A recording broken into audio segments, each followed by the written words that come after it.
Yo, I want to talk today about how to accept unfair things. Now, what do I mean by that to start? First thing is, a lot of the time in life, things will happen to us that we don't think are fair and we don't think we deserved. It could be a breakup, or someone will say something horrible to us or do something horrible to us. A friend will say something that we thought, I never thought you'd say that about me. I never thought you'd do that to me. Something unfair happens in our lives that we don't feel we of all people this should have happened to. And we're right. Unfortunately, good things don't always happen to good people. And the same can be said for bad things. Sometimes good people, in fact, in life, all people have bad things happen to them. And often we want a resolution, a conclusion when something bad happens. If someone hurts us, we just want them to appear and say, I'm sorry I did that. This is why I did it too. And life just doesn't work that way. That person will never say that, and you won't get that conclusion because it just doesn't happen. And when I first realised that, it hurt because it made me feel like I would never get the resolution that I needed for problems that I had. Until I realised that you have a faster route to that resolution as a result of this being the truth. But you have to do it. You have to be the one that accepts the problem and moves past it on your own terms, because the other person, or nature as it be, will not warrant you the luxury. And something that I found that really helps for me when I feel hard done by, or when I feel like I want someone to say to me why they did that, is to take yourself out on a walk, or find somewhere that's quiet and talk to yourself as if you were talking to the other person. Sit there and really hash that out. If someone is, if you've been broken up with, let's use that as the example. Talk to yourself as if you were talking to this person and ask the questions that you would want to ask. And, really go into it, really sit there and say, why did you do this to me? Why, after all I did for you, after all the kindness I showed you, why did you throw that back in my face? And really go into that. And this process, just by nature, can hurt a little bit, but that's all right. That's part of the process. That if that happens, you're on the right track. You're doing it well.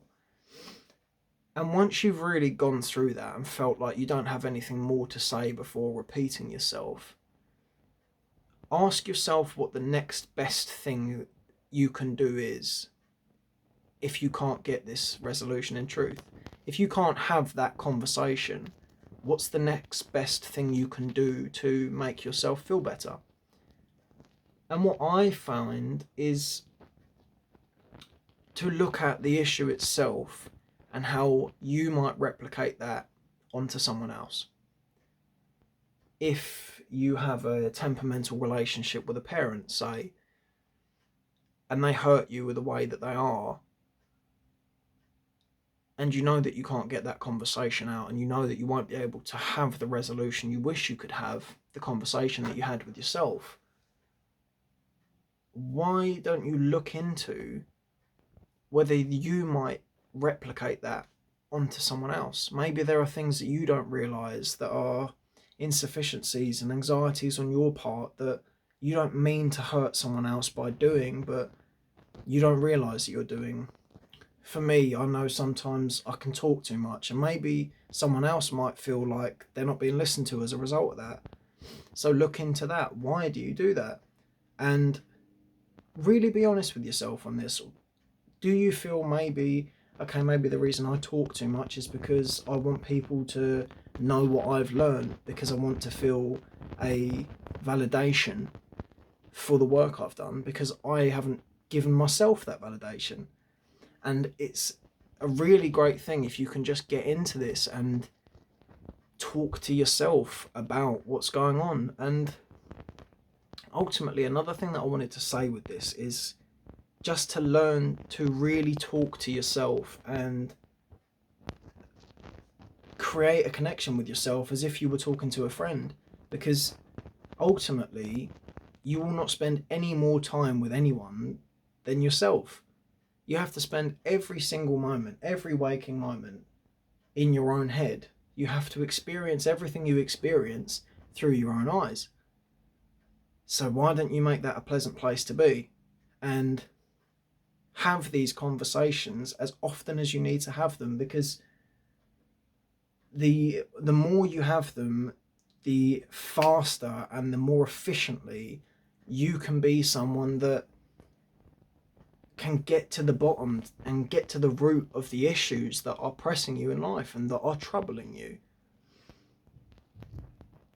So yeah, just there has to be an acceptance at some point that when life does unfair things, it's not personal. It happens to everyone. It's a essence of life, of pain at points, and pain is never fair. No one deserves pain. And the sooner you can understand that, and the sooner you can appreciate that the answer or the response that you wish you could get probably won't come, and that it's up to you to solve it yourself. And that's the beautiful thing, is this isn't sad because you can do it. You can entrust in yourself to solve the issues that you are having. And there's a great freedom to that, because if you're the one that it's down to, then you can do it. You don't have to rely on someone else to come and give you the apology. You don't have to rely on someone else to pick up the pieces for you, because you can do it. And that's fantastic. So don't look at that as a bad thing. Don't look at it as a bad thing that you might not get the resolution that you want, because it opens up an avenue for you to be stronger in yourself. That's all I have to say for today. So, cheers.